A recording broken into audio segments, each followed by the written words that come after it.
Bem, hoje a gente está dando sequência ao nosso estudo sobre aprendendo a lidar com pressões. A gente começou a falar de semana passada. Quem lembra o que é pressão? Nós demos uma definição do que é pressão, lembra? Espremer, comprimir, né? Tensão, coação, aperto. E nós vivenciamos essas coisas em todas as experiências e situações da vida, como nós mencionamos. É assim em casa, é assim no trabalho, é assim na igreja, é assim na vizinhança, é assim em todos os lugares, é assim na família, né? Nós sofremos pressões porque todos nós temos um papel a desempenhar em qualquer que seja o âmbito. Temos um papel em casa a realizar, a desenvolver, um papel no trabalho, um papel na família, um papel na igreja. Ou seja, expectativas são criadas sobre nós e isso gera pressão. E às vezes essas expectativas são muito grandes, o que é esperado de nós é algo muito grande, isso gera pressão, a gente se sente pressionado. E como nós falamos semana passada, com uma forma errada que muitas vezes se lida com as pressões, quem lembra? Com? Rafael falou, com depressão, né? E é uma forma que a gente não deve agir dessa maneira. A gente viu o exemplo de Elias, né? Elias, ao ser pressionado por Jezabel, por mais que ele via que Deus estava agindo na vida dele, ele naquele determinado momento, ele se sentiu tão pressionado com a ameaça que ele recebeu de Jezabel, que ele entrou numa depressão, ele quis ficar longe, ele foi embora, ficou sozinho, e Deus tratou com ele daquela forma lá. A gente não vai repetir tudo, né? Mas só para a gente relembrar. E hoje a gente vai ver uma segunda forma que as pessoas agem com pressão, que não deve ser dessa forma também. Não é o melhor exemplo, que as pessoas lidam com pressões com fuga. As pessoas tentam fugir das pressões, né? E a gente tem um grande exemplo na Bíblia de alguém que fez isso. Quem sabe qual é? Quem que é o famoso profeta fujão? Lembra? Jonas, exatamente. Vamos então abrir nossas Bíblias em Jonas. Jonas é um exemplo da forma como nós não devemos agir nesse ponto, de quando a situação fica, quando sentimos a pressão, quando é algo esperado de nós, às vezes a gente quer fugir, e não é a melhor forma. Então, a gente tem, vocês conhecem a história, né? Mas vamos ler os primeiros versículos aqui do capítulo 1. Veio a palavra do Senhor a Jonas, filho de Amitai, dizendo: Dispõe-te, vai à grande cidade de Nínive e clama contra ela, porque a sua malícia subiu até mim. Jonas se dispôs, mas para fugir da presença do Senhor, para Tarsis. E tendo descido a Jope, achou um navio que ia para Tarsis, pagou, pois, a sua passagem e embarcou nele, para ir com eles para Tarsis, para longe da presença do Senhor. Então Jonas achou aqui que ele conseguiria fugir da presença de Deus, ou fugir daquela situação de pressão, porque Jonas recebe uma tarefa difícil, né? Quando a gente vai ver quem eram os ninivitas, os habitantes de Nínive, e a gente começa a entender quem eles eram, as suas práticas pecaminosas, o quão ruins eles eram, a gente entende Jonas, porque os ninivitas eram um povo extremamente mau, né? Quando a gente tenta entender um povo mau, que maltratava as pessoas e principalmente as nações que eles subjugavam, a gente tenta associar com alguns grupos, algum tipo de pessoa que faz isso hoje para a gente entender. Então, se você entender mais ou menos o que o Estado Islâmico faz com as pessoas, era o mesmo tipo de coisa que os ninivitas faziam, que os caldeus, os babilônios faziam. Então, o povo que maltratava, que matava, que fazia todo tipo de crueldade com outras nações. E Deus fala para Jonas o seguinte: olha, vai até Nínive e clama contra ela. Jonas falou: o quê? É a mesma coisa que Deus vira para você e fala assim: vai lá no Irã, procura saber o que os iranianos fazem, né? Ou outras nações que têm essa visão muçulmana extremista, desorientada. Vai lá e fala com eles da minha palavra. Normalmente você vai entender por que Jonas saiu. O quê? Eu vou para o Irã? Coisa nenhuma. Eu vou para Nínive? De jeito nenhum, né? Então você imagina a pressão que Jonas sentiu. É entendível, né? É completamente entendível isso. Mas é aquela questão, né? Se nós estamos com a nossa fé tão alinhada à vontade de Deus e tão firme, entendendo quem Deus é, o que Ele faz, o que Ele pode fazer, a gente deve ter uma atitude diferente. Então Jonas se sente tão pressionado que ele vai para o porto, compra uma passagem no primeiro navio que está indo para um lugar completamente oposto e escapole, né? E vai embora. Tenta fugir da pressão, fugir da sua responsabilidade e tenta fugir da presença de Deus, né? Então a gente vê que Jonas é entendível. Você consegue entender o lado de Jonas? A gente entende, né?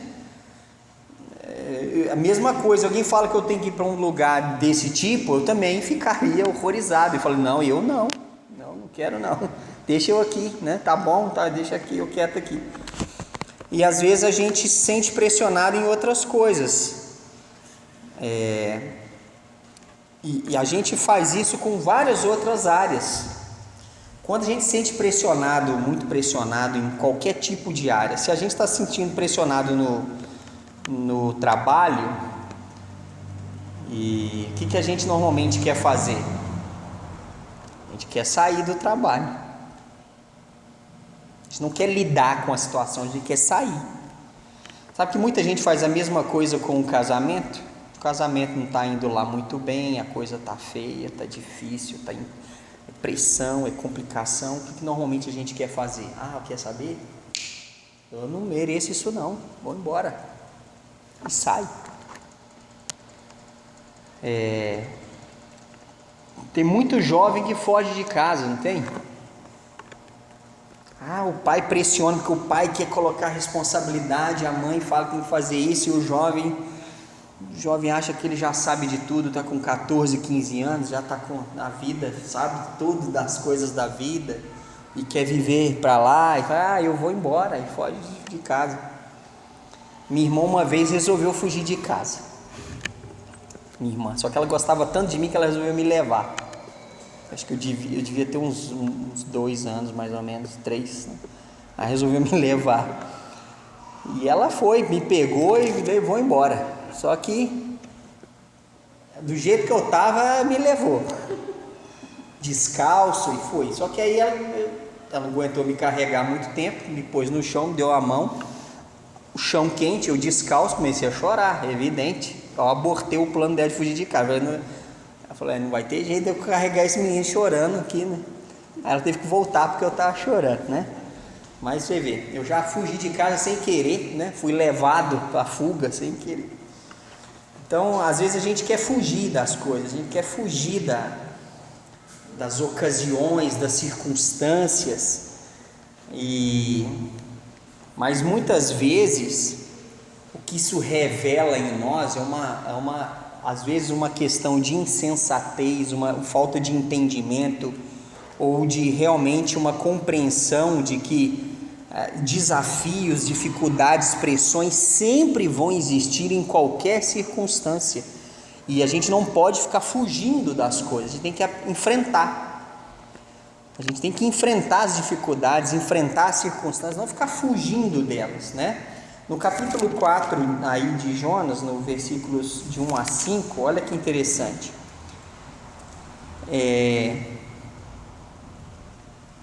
Vamos começar do capítulo 3 ali, no final, para a gente entender.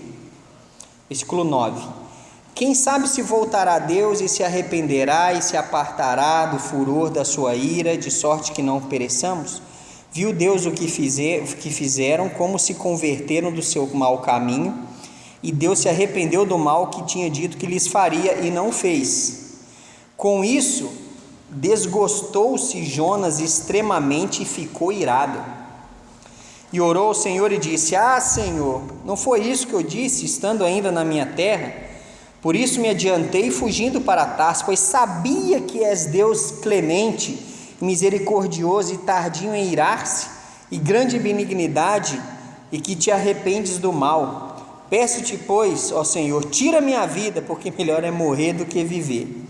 E disse o Senhor: é razoável essa tua ira? Então Jonas saiu da cidade, assentou-se ao oriente da mesma, e ali fez uma enramada e repousou debaixo dela à sombra, até ver o que aconteceria. Eu acho isso tão engraçado, a atitude de Jonas, né?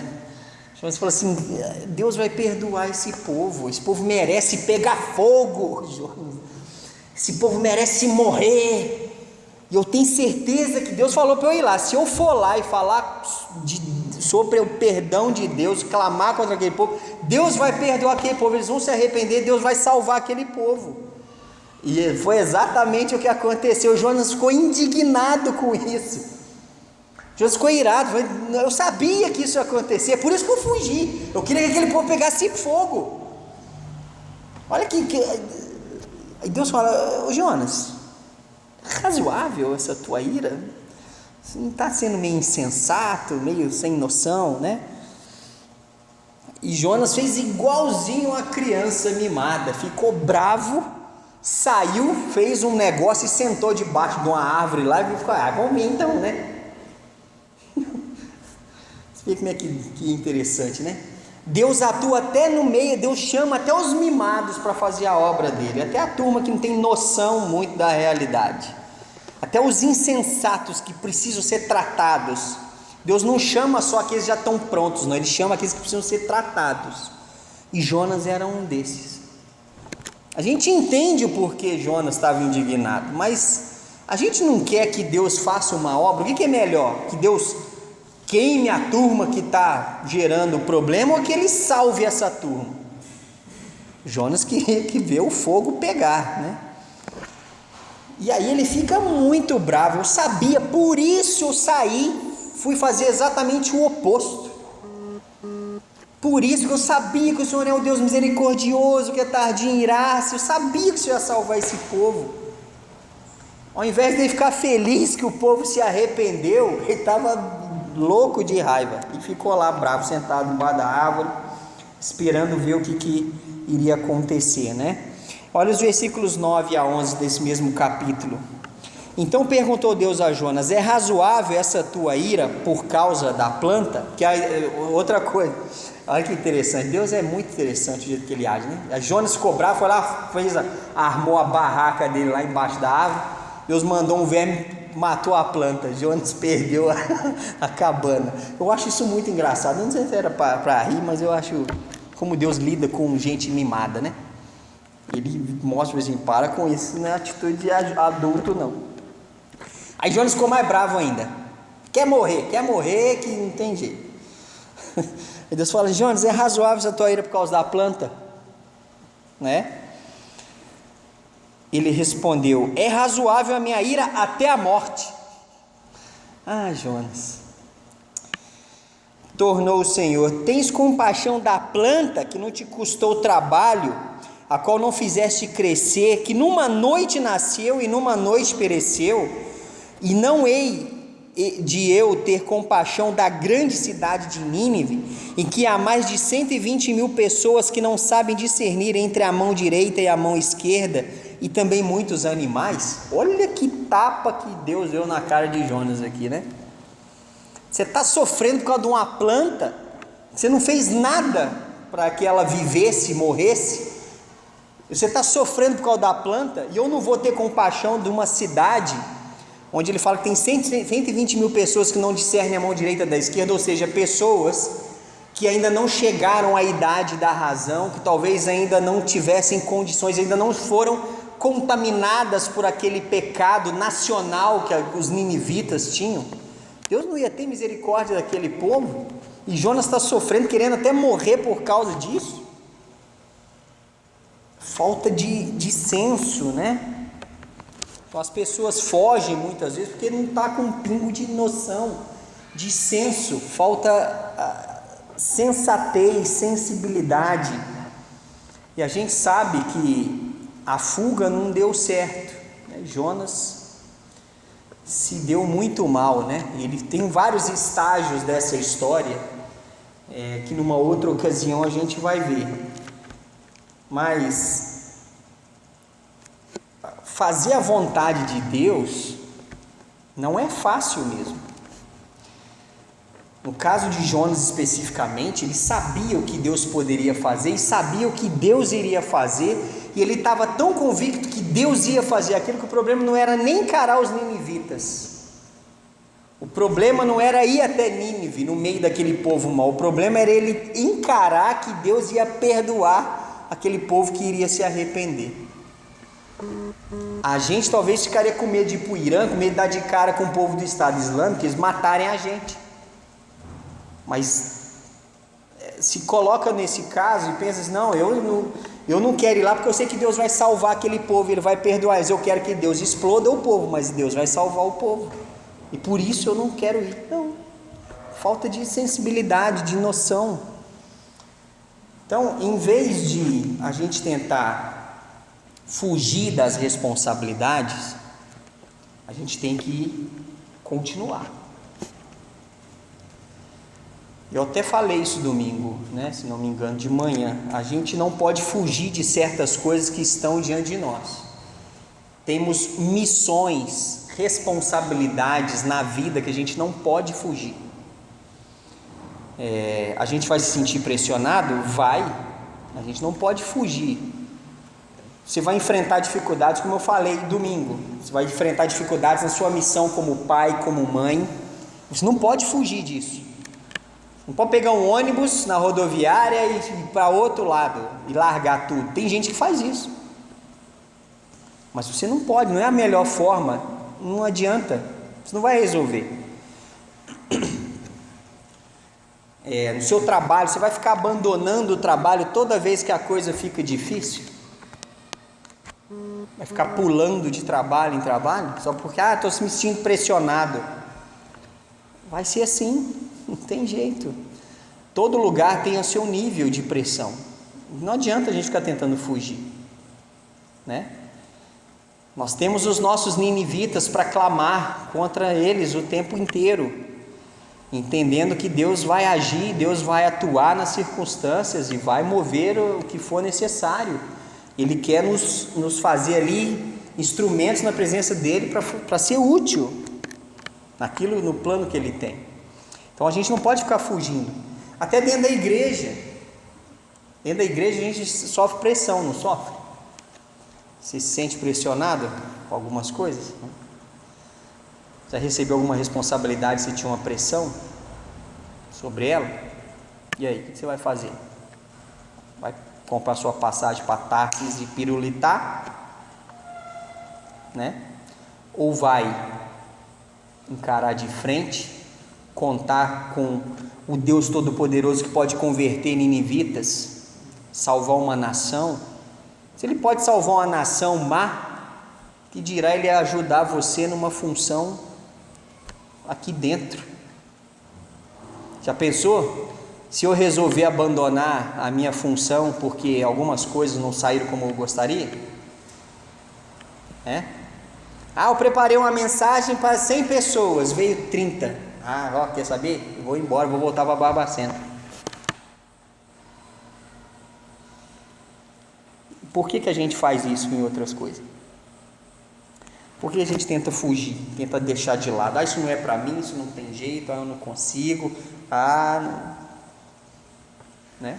Não faz sentido. Então as pressões acontecem, estão aí diante de nós. A gente não pode largar a mão. Então, principalmente na obra de Deus, quando a gente assume compromisso com Jesus, a nossa fé principalmente é algo que a gente não pode abandonar por causa de dificuldade.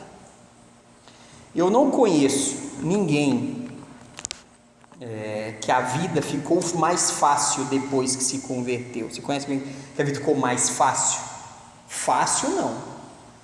A diferença é que a gente sabe aonde a gente pode chegar e com quem está conosco todos os dias até a consumação dos séculos. A gente sabe quem está com a gente, essa é a diferença. Mas fácil não fica. A gente não fica mais fácil, fica mais agradável. A gente consegue enxergar a vida e as coisas de uma outra maneira, mas fácil não fica. O caminho, ele é o quê? Lembra? Estreito. Caminho largo é fácil. O caminho largo leva para a perdição. O caminho estreito que conduz à vida, ele é estreito, ele é difícil. E vai ser sempre um caminho estreito. Se você quer fazer a vontade de Deus dentro da sua casa, se você quiser fazer a vontade de Deus no seu trabalho, na sua família, se você quiser realmente servir a Deus aqui dentro, assumir uma responsabilidade aqui, se quiser um dia tocar aqui na igreja, se quiser dar uma aula, dar uma meditação, se quiser dirigir um estudo, fazer qualquer coisa vai exigir uma responsabilidade. E você não pode dar uma de Jonas, ficar escapulindo, não. Não dá. Não dá. O barco tem que continuar navegando e você dentro dele, não pode fugir para o lado do barco, não. Concorda? Então, não pule do barco, não abandone as suas responsabilidades, não deixe para trás, não foge, não adianta, a gente não vai chegar a lugar nenhum fugindo. Jonas, você vê, ele foi para Tarsis, ele deu uma confusão danada, depois ele foi parar dentro do ventre de um grande peixe. Era uma baleia? Não sei, era um grande peixe. Se é baleia, outros 500, que não é o importante qual peixe que é, não sabe, mas que ele foi parar dentro de um peixe, foi vomitado na praia. Olha que coisa triste. Um processo. Expulsaram ele do barco. Ele quietinho dentro do barco, começa uma complicação, foram descobrir por que está o barco vai afundar. É culpa do Jonas, está fugindo. Vamos pôr o Jonas para fora e joga Jonas para fora do barco. Olha a complicação. E aí vai. Então não dá para a gente ficar fugindo, né? As pressões sempre farão parte da nossa realidade nesse mundo. A gente não pode fugir. Não pode. Eu lembro, uns anos atrás, né, com as nossas experiências pastorais, a gente sempre lida com uma série de coisas, né? E quantas vezes, né, a gente se sente assim, olha, o que eu fui fazer, fui parar aqui, eu podia estar fazendo outra coisa, muito mais fácil, com um horário específico, com um fim de semana livre. O que eu fui falar? Deus, eis-me aqui, envia-me a mim. Olha o que eu fui resolver da minha vida. Agora é 24 horas você pensando em coisas, em pessoas, em projetos, em situações. Não tem mais horário fixo. Não tem. Aí você pensa assim, vai fugir? Vai dar uma de Jonas? O que resolve, né? O que é melhor? Eu focar na pressão ou eu focar no Deus que pode converter os ninivitas, fazer com que ninivitas, pessoas más, ruins, cruéis, se convertam. Ou vou focar na misericórdia de Deus, que Ele pode ser útil, Ele pode me fazer útil em qualquer lugar onde Ele me colocar. Eu consegui ver pessoas desenvolvendo, pessoas crescendo, pessoas nascendo de novo, pessoas tendo as vidas transformadas, e eu ser uma pequena parcela, um instrumento que pode ser útil na vida desses processos. Então, a gente tem que escolher, né? Quem que a gente vai ser, que tipo de pessoas nós vamos ser. Se a gente vai ficar depressivo como Elias ou fugindo como Jonas. Ou então, a gente pode ser como esse último exemplo aqui, que a gente não deve lidar com pressões com depressão, nem com fuga, mas enfim, com determinação. Lá em Marcos 14, a gente finalizar, Marcos 14, tem um exemplo de como nós devemos lidar com pressões. Marcos 14, 32. Então foram a um lugar chamado Getsêmani. Ali chegados, disse Jesus a seus discípulos: assentai-vos aqui enquanto eu vou orar. E levando consigo a Pedro, Tiago e João, começou a sentir-se tomado de pavor e de angústia, e lhes disse: a minha alma está profundamente triste até a morte, ficai aqui e vigiai. E adiantando-se um pouco, prostrou-se em terra e orava para que, se possível, lhe fosse poupada aquela hora. E dizia: Abba, Pai, tudo é possível, passa de mim este cálice, contudo não seja o que eu quero, e sim o que tu queres. Voltando, achou-os dormindo e disse a Pedro: Simão, tu dormes? Não pudeste vigiar nem sequer uma hora? Vigiai e orai para que não entreis em tentação. O espírito, na verdade, está pronto, mas a carne é fraca. Retirando-se de novo, orou, repetindo as mesmas palavras. Voltando, achou-os outra vez dormindo, porque os seus olhos estavam pesados e não sabiam o que lhe responder.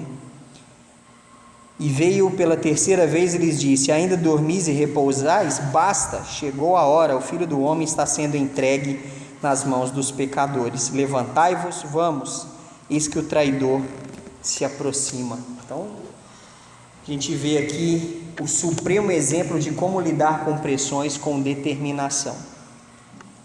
Jesus estava em total pressão, ele sentia isso, como a gente viu aqui no versículo 34, né? A minha alma está profundamente triste até a morte. Ele coloca aqui, né, que ele estava, era tanto pavor que ele sentia, né? Tomado de pavor e de angústia, no versículo 33. Então, você imagina uma pessoa que sabia o que ele precisaria passar, e sabendo que ele iria morrer, teria que se entregar, ele estava tão pressionado, né? E ele se sentiu ali, pediu apoio dos seus discípulos, mas os discípulos também já estavam esgotados, não estavam muito em condições, com os olhos pesados. E Jesus passou por aquela experiência, buscou a Deus. No versículo 42 mostra uma pessoa determinada: levantai-vos, vamos, o traidor se aproxima. Então, nenhuma pressão que a gente possa passar talvez chegue nesse nível, né, que a gente vê aqui que Jesus passou. Então Jesus suportou isso com determinação. Então, se ele suportou, nós podemos suportar. Então Jesus suportou pressões de forma que a gente não tem como imaginar. Então, nenhuma pressão que a gente passa, seja no trabalho, seja em casa, seja na família, seja na igreja, seja onde for, vai ser nesse nível. Então, a gente tem condições de suportar, a gente tem condições de passar por isso, né? Focado, entendendo que Deus tem permitido essas coisas e de alguma forma a gente pode e deve honrar a Ele através disso. Como Jó passou por tudo aquilo, enfrentou os amigos entendendo tudo errado, acusando ele de pecado, a esposa falando amaldiçoa a Deus e morre, para depois ele falar, bendito seja Deus, né? Deus deu, Deus tomou, bendito seja o nome do Senhor. Isso é determinação. E nós às vezes desistimos e abrimos mão por qualquer coisa. A gente quer fugir, a gente fica triste, as coisas não estão como eu gostaria. Dificilmente elas vão ficar como a gente gostaria. O mundo perfeito, ele só existe na glória dos céus, onde não tem pressão, não tem dor, não tem choro, não tem dificuldades. Então, como que a gente tem lidado, né? Exemplos na Bíblia a gente tem de pessoas tanto de um lado quanto de outro, quem agiu de forma errada, quem agiu da forma certa. Então, o interessante é que Jesus viveu 33 anos aqui, passando por todo tipo de dificuldade humana, para mostrar que, como ele conseguiu superar, nós também conseguimos. E não só isso, né? Mas ele ainda conquistou aquilo que nós não conseguiríamos conquistar. Ele conquistou uma eternidade sem pressão por nós. Ele passou por tudo e, como humano, ele falou: olha, aguenta a pressão que vocês conseguem passar. Vocês conseguem. Não apenas isso, se aguentar firme, ainda tem recompensas espirituais. Que um dia tudo isso vai ser só história, só passado, e um dia o alívio total será dado, né? Se a gente permanecer firme na presença dele. Então, como que a gente tem lidado com essas pressões do dia a dia? Então, não adianta a gente ceder a um sentimentalismo ou ceder a uma questão emocional desagradável. Não vai resolver, só vai dificultar ainda mais, né? Por que a gente fala isso? Porque, por exemplo, um processo depressivo, ele não começa de um dia para o outro, ele é um processo. Se você abrir o seu olho no início e tomar atitudes logo, você mais rápido resolve a questão. Agora, se a gente permitir que a coisa afunde, vai ser mais difícil. Continua sendo possível uma solução. A luz no fim do túnel sempre continua. A gente não pode ser aquele povo assim, né? Mas sempre tem uma luz no fim do túnel. É o trem que está vindo para atropelar a gente. Não dá para... Não vamos continuar com essa visão, não resolve. Mas fugir também não vai resolver. A gente tem que ser determinado. É isso que Deus está permitindo? Ele falou lá, Jesus falou em Mateus 28, 20 lá: eis que estou convosco todos os dias até a consumação do século. Então, se ele está comigo, beleza, vamos embora então. Vamos seguir em frente. E Jesus não é igual Pedro, Tiago e João: olha, ora comigo que a coisa está feia. Na hora que você vai ver, tá a turma rachando no sono. Não, Jesus vai estar lá. Se você quiser clamar a Jesus, se estiver pressionado, 3:30 da manhã, Jesus vai estar lá para te escutar? Vai. E às 4 também, qualquer horário que for, porque ele não dorme. Então, a gente tem os nossos subterfúgios espirituais para atravessar os períodos de pressão. O problema é que a gente às vezes não recorre a essa nossa opção. A gente recorre a tudo. A gente quer fugir, a gente quer reclamar, ou a gente vai para o Facebook fazer textão que está tudo ruim. Só que quando a gente faz isso, o que acontece? A turma ao redor está igual o rádio velho, nem liga. Ninguém liga. O que o povo vai ver, às vezes, vai falar assim: ah, é? Ah, tá difícil para você? Ah, tá difícil para todo mundo. Ema, cada um com seus problemas. E a gente tenta recorrer a que não funciona. Mas o que Jesus fala? Mateus 11, 28, lembra? Vinde a mim, todos vós que estáis cansados, sobrecarregados, pressionados, indignados, tristes, e eu vos aliviarei. Então, é só a gente fazer isso. Então, vamos experimentar sempre essa opção, né? E enfrentar com determinação. Tá difícil? Bom, se tá difícil é que tá certo. Tá muito fácil, é igual matemática. Se tá fácil, tá errado. Não é?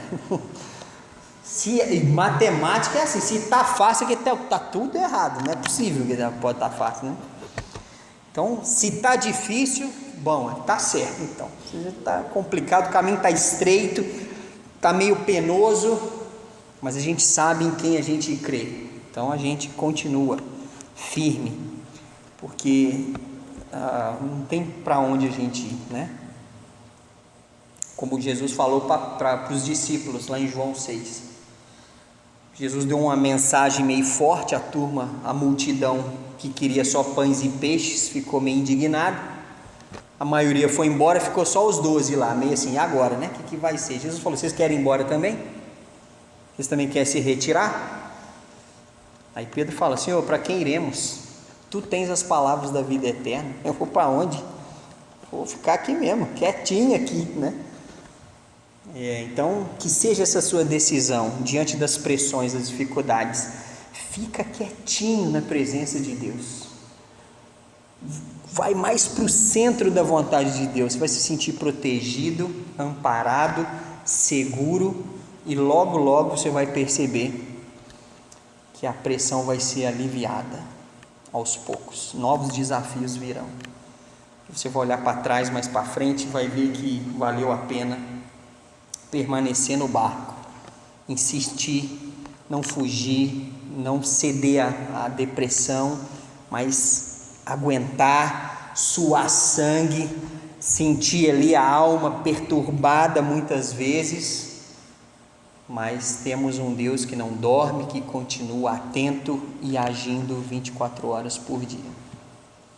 Então, que essa seja a nossa decisão, nossa posição diante das pressões. Amém?